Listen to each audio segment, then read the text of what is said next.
Hi, I'm Josh. I'm Adam. And I'm Al. Now, we understand that every 3 seconds a new podcast is created, and now there's actually one podcast for every 3 people. So we just wanted to take a minute to say thank you very much for downloading this one, and we hope you enjoy it. In a nutshell, we realised that some of our film tastes weren't what you'd call conventional. So we decided to talk about them and hopefully shed some light on some films that either didn't get what we felt deserved at the time, or we just wanted to rewatch and talk about them. You don't have to have seen the film, but if you haven't, you may want to just give it a quick Google. What's the and that? Enjoy the podcast.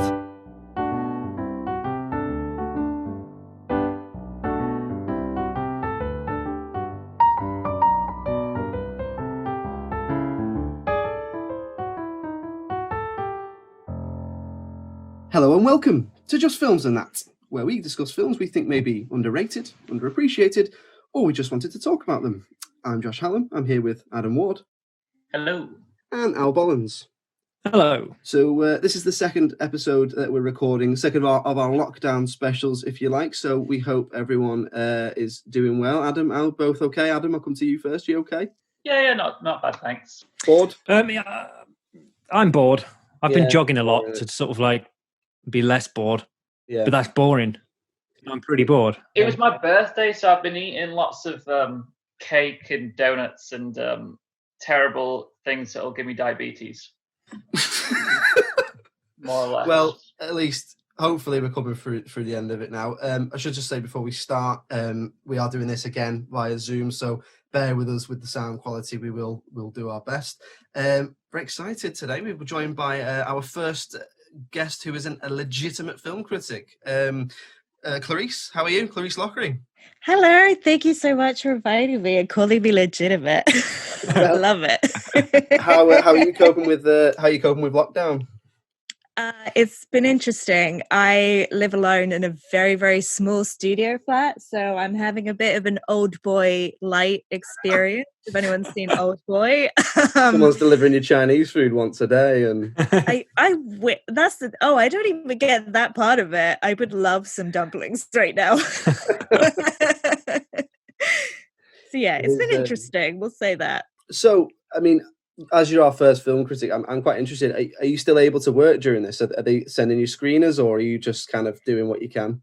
Yes. So yeah, screeners are still happening. The issue is that there are actually very few films coming out. I think everyone has the impression that, everything's like, there's so much stuff to stream. And if you actually look at the weekly list of movies, it's pretty limited. So, but my job have been pretty cool about it and have just let me write about older movies, which is nice. It's been nice to actually go back and explore. Some classics. Cool. What, any particular ones stand out to you?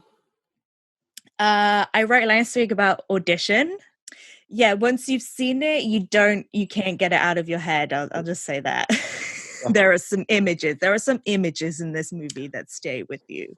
So I think something I'm always interested to know as a film critic, how many films do you watch a week? Roughly. Obviously it's different most weeks. Like on a standard week, but when you're not stuck in your old boy flat. Probably in terms of new releases, not that many, to be honest. Like, just with my job, I review 3 a week. That's like my gig. Right.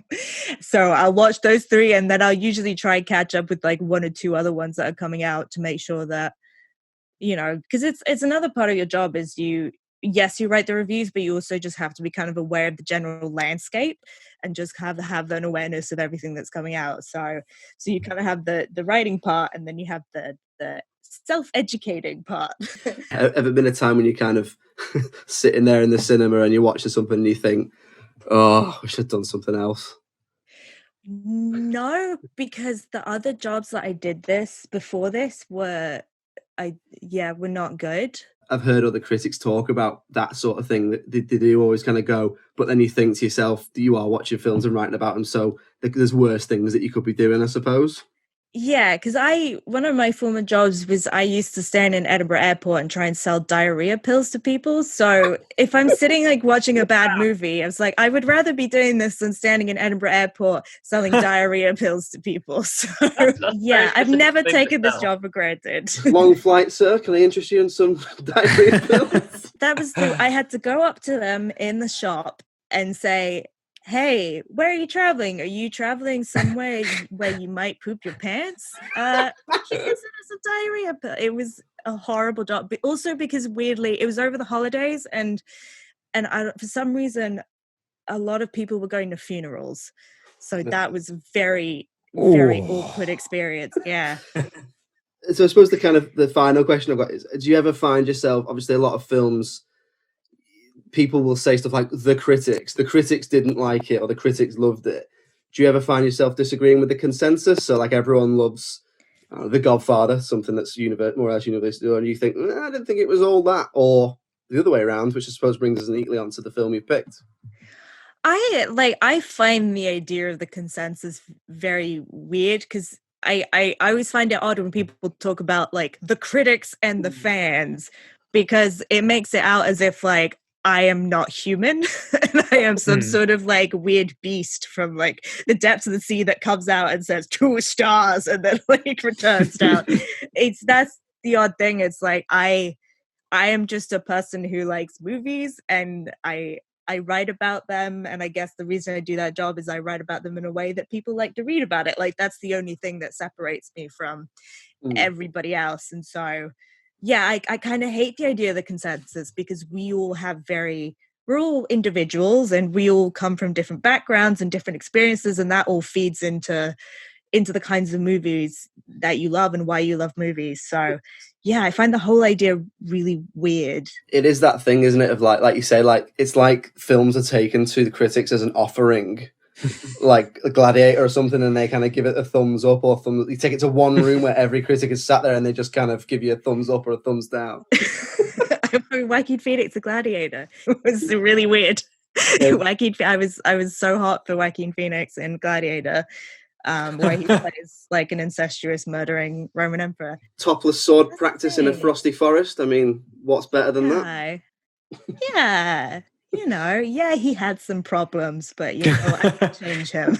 So we'll move on to the kind of main bulk of the podcast. We do always start with a completely random question before we get into the meat and two veg of the film. So I'll ask the lads first, and that'll give you a general idea of what it is we mean. Adam, what's your dance floor vibe killer? And I'm talking, you're at a wedding, you're at a party, song comes on, you're on the dance floor, you think, that's not it for me. I'm going to get another drink. I'm going to get some vol au vents. Well, as you know, I'm all about pop and funk. So, like, I want to hear some JT when I'm out there. I want to hear some Bruno Mars. I want to hear some Luther Vandross. I kind of hate any kind of novelty song. Any kind of novelty song, and I'm out. So, like, your Gangnam Style, your YMCA, anything like that, I'm done. If it's a song like, if like a Senorita by JT, which is always my wedding pick song, even if no one else is dancing, I'm on the dance floor. Al? I've got two. I don't like no joking, go on. I don't like Build Me Up Buttercup, because it's overplayed and I'm sick of it. And what's the other one? Baby Love. Yeah, I hate that. Baby Love. Controversially, mine, I've got two, similar to Al, even though I said one, is Dancing Queen by ABBA, which a lot of people always recoil at. And the other one is Young Hearts Run Free. I don't know why. I like ABBA, but for some reason, those two songs just can't kill it for me. They like stop me in my stride. The other one just reminds me of Romeo and Juliet, so I don't dislike it. The Baz Luhrmann one. Yeah, the other one. That's what Mercutio sings. Yeah. I don't know, just something about it. I don't know what it is. I don't know. I suppose it's just one of those things. Clarisse, what about you? It's weird. I usually just leave the dance floor when I'm tired. I'm like, my arms hurt. Time to give up. I like anything slow. I'm not like a slow. You know when it gets slow and like everyone's trying to be sexy, because I'm not like a sexy dancer. I'm like I dance like Taylor Swift, where I kind of like mime the song with like sort of act out the song, and it's really embarrassing, which is why I like don't go to a lot of dance floors because I hate how I dance. But yeah, anytime it's kind of slow and sexy, I'm like, well, this is not for me. Time to back out. Time to get a drink. Yeah, I'm not one for a winding down slow ballad type song. Like, I think it should be up there all night and then you finish big. I'm more of a solo dancer. Like, that's just if someone else tries to dance with me, I don't know how that works. I just need to dance in my own world away from everyone. You actually grew up in the town from Footloose and they had to leave because they wouldn't. That's what it needs to be. Like, I have to go into a warehouse on my own and just let it all out. The song Footloose, that's how you end the night. That's a good one. Know the dance from Footloose. So if that comes on, I'm on the dance floor.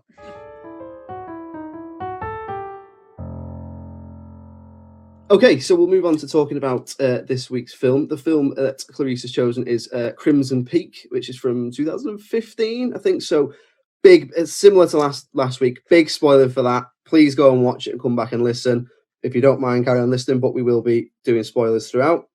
So I think it's set in the kind of turn of the century of the 1800s to 1900s. It's about the young writer who kind of has aspirations to be a professional writer, similar to Mary Shelley or Jane Austen at the time. A kind of mysterious stranger played by Tom Hiddleston and his sister come to her where she lives in kind of rural New York in America. They fall in love and he takes her back to his house in England. And then from there, some kind of spooky things go on. And that's all I'm really going to say, because I think the rest of the plot will come out in what we discuss. Have I missed anything there, Clarisse? Would you say that's fair enough? Yeah, that's pretty much it. Like, spunky gal, spooky guy, and they go off to England. I think that's actually on the DVD cover. So apart from the fact that we asked you to pick a film, why did you pick this? Obviously, we discuss films that are underrated. Sometimes we just want to talk about them. I'm intrigued. Why did you pick this? I picked it just because I remember being very frustrated when it came out, because I love this film wholeheartedly. It's one of my personal favorites from the past like 5 years. And seeing, I think every time I would see a criticism, because often, like most of the time, if I like something and a lot of people dislike it, it's fine. I see the criticism and I'm like, granted, I get that. We just have different tastes. But I would read the criticisms of Crimson Peak and I'd be like, oh, but you just don't get it. But So I just remember a feeling of pure frustration during October 2015 because of Crimson Peak. Is that sort of thing that you kind of come across a lot, would you say, or is this something that really stands out for you? No, not often. Most of the time, if I love something and everyone I know hates it, I just go, well, I understand my own tastes, and I know that I have quite odd tastes sometimes. Like, I don't know, like a movie like Mother. I understand why people hate Mother. I get it. I read the criticism. I go, granted, that's perfect. Yes, it is a very weird movie that doesn't make sense. And I think possibly because I think just with this one, it's because I am such a huge fan of the Gothic genre and Gothic literature. And I saw that so many of the criticisms were kind of also criticizing the concept of Gothic literature. And I think that's what got me mad. And it's like, no, but you can't, but it's so good. And it's like my favorite genre. And why are you just attacking everything I love? So I think that's why I got a bit sensitive about it. Bit defensive. Yeah. I mean, people are still allowed to dislike it, obviously, but I just get a little bit tense. I suppose question for the pod, Adam, had you seen this before? No, I hadn't seen it. So it was like, I just completely overlooked it, especially with it being like Guillermo Del Toro. Like I've watched a few of his films, quite a lot of his films. So like this one was a film I knew nothing about. I hadn't heard the name, and I knew like it had a big cast as well. So it's interesting that I knew nothing about it going in. Al, how about you, mate? No, I'd heard of it. I thought it was a war film, like a really old war film. And I think I thought that with Warrior as well. Are you thinking of Crimson Tide, the kind of submarine film from... Possibly. I thought this was a war film. And 7 seconds in, I thought, This is not I what feel I like thought. that should be a War is separate this? podcast. Films that I love. What war is war this? film. I No, actually hadn't seen I'd it heard- either, so that's that might be that might be the first time since possibly Dirty Dancing, since none of us had seen the film going in. Possibly, yeah. So that's interesting. So I suppose I'll go to you first, Adam. What did you think of it? What did you like? What didn't you? You know, I enjoyed the relationship between Lucille and Thomas. I thought that was an interesting aspect of it. How they were kind of tethered together, and you could see that there was some good in him. But because of everything they'd been through, he kind of couldn't really come out of that. I quite like that whole aspect of it. And the youth character is an interesting character. The way she was portrayed as being quite weak to begin with and got progressively stronger as the piece went on. Yeah. What about you, Al? What did you think? I'm very sorry, Clarisse. I felt like it hit its stride too late. Like the first hour of the film, I wasn't that bothered about really, and then when you know it's all kicking off in the last sort of 40 minutes, half an hour, I started to get into it. Then I started to really enjoy it. But I don't know. Is it a horror film? Is that what we call it? I think it's a kind of gothic horror thriller type. I think it kind of toes the line between a couple of genres. What would you say, Clarisse? Yeah, it is. It's gothic horror. This is the thing about Crimson Peak. It's the main. I find parts of this movie quite scary personally. Maybe that's my personal experience of ghosts. But I feel like the main thrust of the movie is not to scare you. And this is the thing that Edith says in the movie. The ghosts are a metaphor. The ghosts are a metaphor for the past. And when she says that in the film, she's talking about Crimson Peak as well, because she's writing a piece of Gothic literature and the film is a piece of Gothic horror. And so what I love about it is that all these ghosts are not there to scare her. They're there because they're desperately trying to send a message across. And so it's this mixture of, like, the whole movie is a mixture of fear, tragedy, and passion, I would say. And those are like three very intense emotions, and you like put them in a pot and you stir them around and then you pour them out, and that's Crimson Peak. I mean, I have to say, I disagree with you, Al. I really loved it. I thought it was brilliant. Someone's on my team. Don't listen to me. Similar to both of you guys, I remember it coming out. I remember hearing it reviewed on the film show on Radio 5, and I just remember it just kind of passing me by. I remember probably thinking, I'll watch that, because again, like Guillermo Del Toro, love his whole kind of aesthetic and the way he puts his films together. And it must have just passed me by. I don't know why. Probably a Marvel film at the time or something that I went to see. But I loved it. I would never have sat down and probably picked this to watch. So I'm really glad that you picked it, Clarisse, because I really loved it. I love the kind of whole way it looked. I love the performances. I love the script. I thought it was like a really, I mean, I'm fairly certain, I don't know, you might be able to tell me, it's not based on any pre-existing material. It's an original script. Am I right? Yes. So it's an original story, but it's very deliberately taking elements from like lots of Gothic. I mean, the characters of like the Fall of the House of Usher. It's sort of like kind of loosely based off that, and then they throw in a bunch of stuff from Edith Wharton's ghost stories. So that's what's kind of interesting. It's an original story, but it's kind of like a Quentin Tarantino version of Gothic, because you know how like Tarantino just takes stuff and he puts it together and creates something new. Like this is the Gothic version of that. One thing I quite liked was, like you said, it was scary, had moments that are scary, but it wasn't there to scare you. I wasn't even sure, I don't know what you guys are thinking about this, I'll come to you in a minute. I wasn't even sure until the end if ghosts were real in the world of the film. I kind of thought for a long period it could have been in her head. Yeah, me too. It wasn't until you saw the ghost of Thomas at the end, and Lucille had seen him as well. Yeah, there's that moment of realization between the two of them, isn't there, where it's like, oh, he's here. And I kind of went, that bit, because until that point I hadn't thought whether or not they were definitely, because also they dealt with things like the poisoning element, didn't they, and whether or not she might have been kind of slowly losing her mind through the poisoning and through isolation. And I at first I didn't think there was going to be a ghost behind her when she said that. I thought she was just doing the old classic like comedy routine of look behind you, there's someone right there. Whoop. Then she hits her with a giant mallet. Yeah. And then she was in the comedic. I had written the film. That's how it would have ended. I love the way it built tension as well. Like it was the way that it was. She kind of slowly moves around the house and is looking at things, and it does that thing that a lot of great gothic-y horror type does, which is it draws your attention to something that isn't really there to see, while something else. It's almost like a distraction technique, I guess, if that makes sense. A sleight of hand almost, where you're looking here and then the kind of the thrilling thing happens here, if that makes sense. Yeah, I think I'm not a fan of feeling tense when I watch a film, and for a lot of it, especially in the house, I'm sat there again.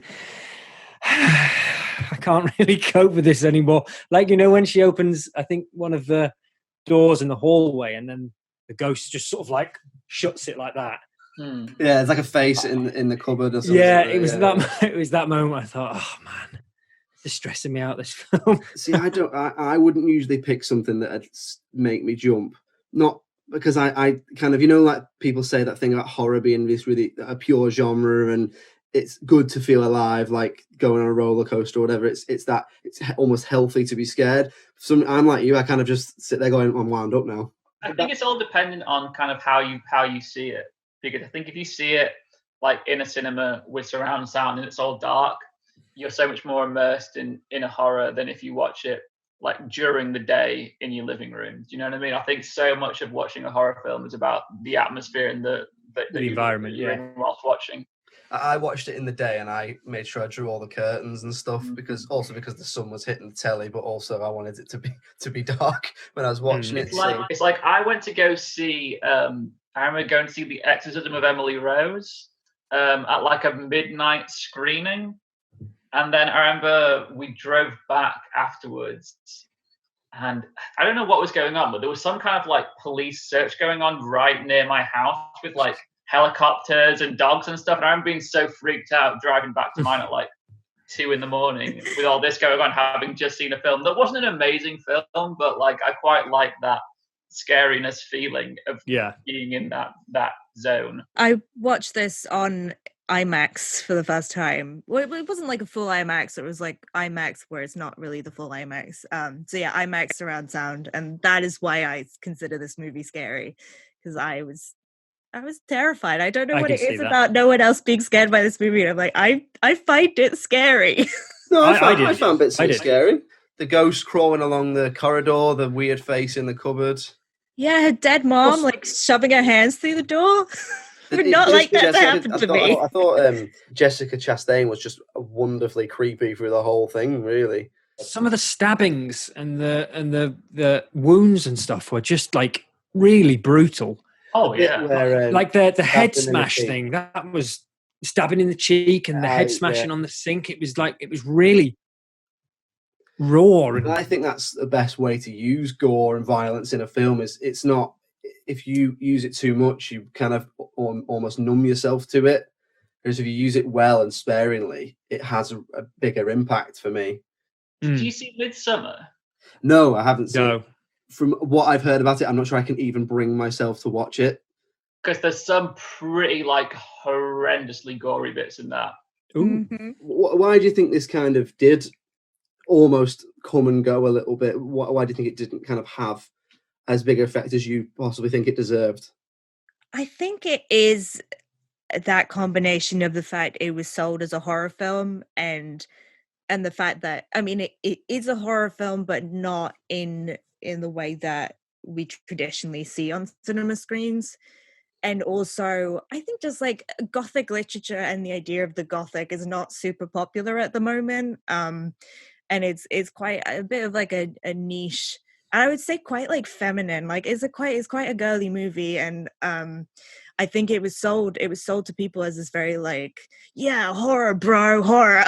And then you come and you want, and it's this like romantic, and there's Tom Hiddleston's butt, and it's and it's like, it's a lot of different things to what it was sold to audiences, I think. And I saw that a lot in the reactions of people being like, oh yeah, it's not scary, it's like, it's too like silly, and like it is silly, but that's part of the genre. It's kind of over the top and ridiculous. And yeah, there's like brothers and sisters like running around being like, we're in love and we killed our mother, and he's completely over the top, but that's like part of the joy of it. And I think that's all of that together is quite niche and quite difficult to just sell to audiences. It's almost like a gothic melodrama, isn't it? Yeah, I was going to say melodrama, yeah. Gothic is quite that's the thing, like gothic is very melodramatic in its nature, but I think I feel like we culturally at the moment have sort of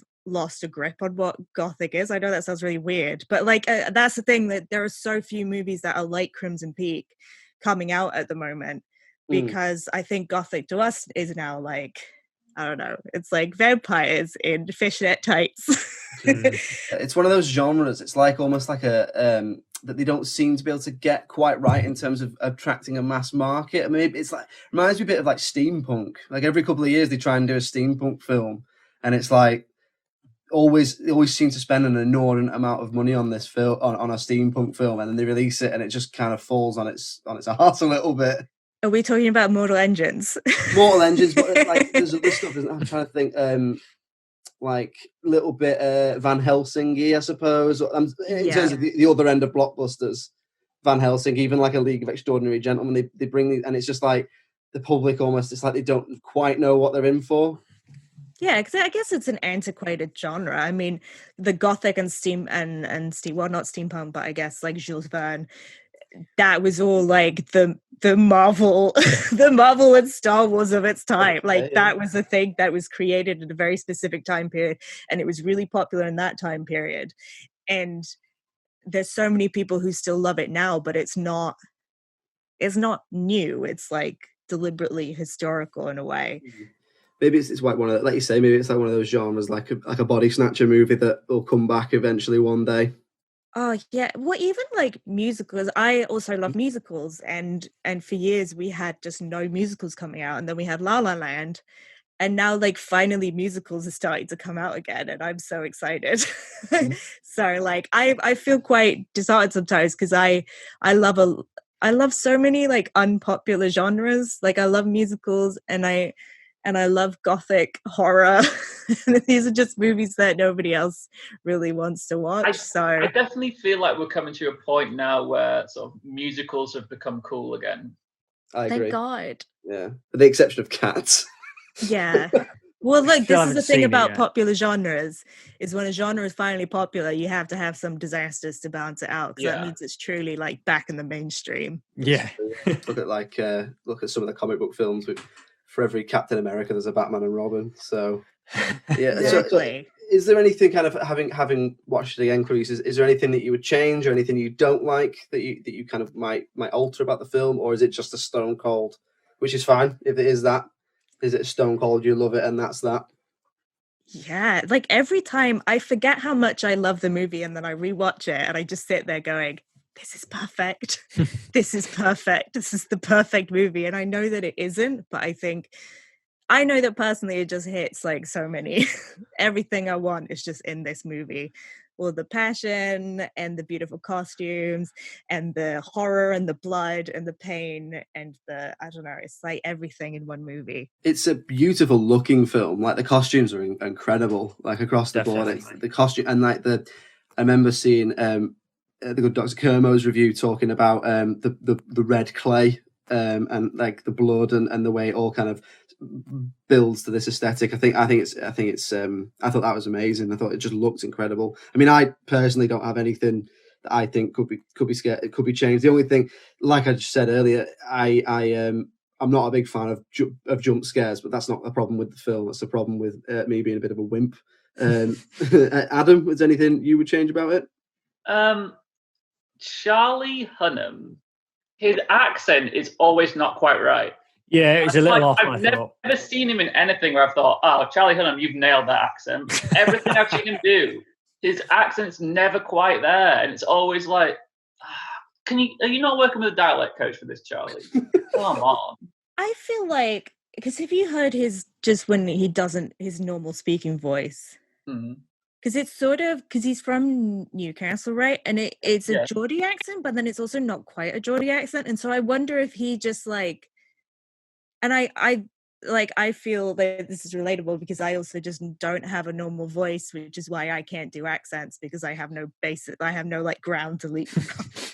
So I don't really know that much about his background. I wonder whether he has like some sort of like international thing going on with his accent, and that's why he always like sounds slightly strange in every movie. Because I've seen movies where he uses his normal speaking voice, and it also like sounds like he's doing a weird accent.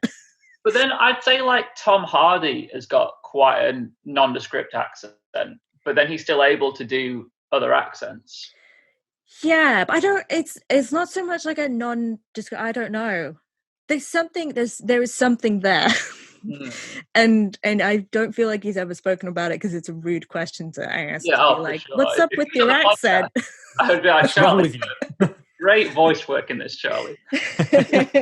I always think Charlie Hunnam's pretty solid in whatever. Yeah, I don't think he's a bad actor in any way. I think he's a good actor, but it's just his accent is always just not quite right. I agree. I would say he has an interesting voice. That's always been my takeaway. I never think he's doing a bad accent, but I'm like, that's a really unusual way of saying memorable. I'm enjoying that. Yeah, I kind of like it. Just stay in your head. He's one of my picks for the next Bond. I know it's quite controversial, but I think he's. If it wasn't for the fact that his performance, I can imagine being a little too similar to Daniel Craig's. I think they'll go different to Daniel Craig because they like to mix it up, don't they? The ghost element at the beginning. How come her ghost mum is like, beware of crimson peaks when she's a child? So I don't understand how come her ghost mum can predict the future when she's a child. Because this is like a big thing in Gothic literature, is that ghosts are always messengers, and often they are coming to give a warning. So I think in the universe of Gothic literature, like once you die and go to the netherworld, you do gain some like sort of power of knowledge and like omniscience. And that's the thing, because like ghosts can kind of like pop around anywhere and do like weird stuff anyway. So I think there is always this idea in the genre that they just like they do know things, and that's why all the other ghosts in Crimson Peak like immediately know what's going on. The second Edith walks in, it's like, oh no. They're always messengers. I know it's not necessarily Gothic, but I suppose if you think of like Jacob Marley and in the Christmas Carol, he knows what's going to happen to Scrooge, and that's why he goes to tell him he's the messenger in the story, I suppose. Yeah, I think Christmas Carol, like, I don't know that huge amount. I think it is sort of like leaning into Gothic stuff. I feel like I've read that somewhere. What about you, Al? Is there anything you kind of, apart from what you've already said, is there anything you'd change? There's not much I'd change, because it's just because I'm not particularly warm about the film. That's more my own personal taste rather than any reflection on the film. But me and my partner were watching it, and the ghost at the beginning, don't go to Crimson Peak or whatever she's saying. If she just spoke a little bit more, if she just said a little bit more and gave some more helpful advice about why she shouldn't go to Crimson Peak. So your problem with the film is that one of the ghosts isn't like helpful enough. Yeah. Crimson Peak, but why? But this is like, again, sorry, I'm being such a nerd. This is a mistake. I shouldn't have picked this movie because I get too nerdy about it. But like, this is again like a kind of like a Gothic literature thing. It's like the messenger. It's like whenever you get some like ominous message in any kind of literature, it's never like the full picture, because that's sort of, it's kind of going back to like ancient Greece and like the Delphic oracle, and she'd like huff natural gases and then be like, beware the Ides of March. I know that's different, but like beware the Ides of March. That's a great example of like every like warning throughout literature, throughout history, has always been like really vague, and it's sort of like an odd it's like an odd literary tactic that there is like an internal logic in fiction that messengers only know part of the story. And they've got a film to make. They can't get the ghost. If you just went, Yeah. don't go to Crimson Peak because some inbred siblings are gonna try and kill you. Like, and then the credits just roll. Like, I did enjoy the moment when she found out it was called Crimson Peak, and she's like, "Oh no, what my ghost mum said, I shouldn't be here." Yeah. So I suppose moving on to where we usually try and decide whether a film is underrated or underappreciated. So if you have a little look at the kind of critical reception. So first of all, a lot of the big critics, obviously Clarisse included, but like Robbie Collin, Mark Kermode, Kim Newman, all praised the film. From what I could read on the old interweb, they all seem to really like it. So it seems to be fairly, obviously to counteract what we said earlier, but the critics loved it, or some of the critics that I read about loved it. Also quite enjoyed the fact that Tom Huddleston from Time Out really liked it. Oh, that's just Tom Hiddleston and he's using a different name. We know that. I'm going to submit a review. What's the name? Huddleston. I'll never know. But so general idea off IMDb, it gets a kind of 6.5 out of 10. Rotten Tomatoes, the audience give it 72%. Sorry, no, the critics give it 72% and the audience give it 55%. So Clarisse, will come to you first, probably the easiest answer. What would you say? Fairly confident you probably think it's underrated, am I right? Yeah, oh my God, 55%, no. Yeah, that is 100. Adam? Yeah, I'd say the audience score is a little low on 55%, but I think sort of 6.5 to 7 is about right for me. Al? I think the score is fair, but if you like the gothic / horror / whatever it is genre, I guess it's underrated. It's not for me, but I guess it would be an underrated film because, like you say, I heard of it and then 10 seconds later I'd forgot about it. Like I don't know many people who have seen it or even talk about it, so I'd go underrated even though it wasn't for me. Well, I'm going to agree with Clarisse. I think it's both. I think it's underseen. I think we'd all agree it's underseen because we've all talked about how it came out and it wasn't a massive commercial success. But I do think it's also pretty underrated in general. I would put it higher than that. I thought it's not often do we pick a film when we do this, and I think I'd watch that again. Whereas I would watch this again. I thought it was entertaining. It was very visceral. It was scary. It looked incredible. For me, we'll call it a draw because I'll make it. I make that underrated for me personally. So, well, look, I converted one person to Team Crimson. I feel like my job is done. So, Clarisse, thanks very much for coming on. Is there anything that we need to look out for? Oh, thank you so much. So, I mean, my writing stuff you can all find on my Twitter. I am also doing a podcast at the moment called The Next Supremes, talking of gothic things. If you're a fan of American Horror Story, but I also post that on my Twitter. So just come find me on Twitter. What's your handle? At Clarisse Lou, which is just me trying to type my name out, and then I ran out of space. So just start typing my name out, and then I'll come up. Don't worry about it. Brilliant. Well, please do go over there and check that out because I follow you on Twitter and there's always some great stuff on there, particularly when you're arguing with trolls about the film Crash. They were so mad.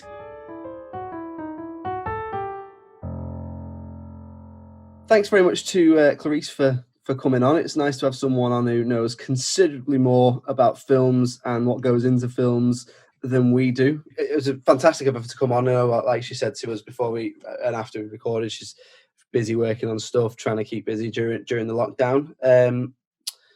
That is the second of our lockdown specials. We'll hopefully have another one next week. If you do want to get in touch with us in the meantime, it is filmsandthatpod@gmail.com. The Twitter is at films_that. We're on Facebook, we're on Instagram, Films and That Pod. Thanks very much, Adam Ward. Toodaloo, Mother Hubbard. Thank you very much, Al Bollins. Thank you very much. And it's goodbye from me. Cheerio.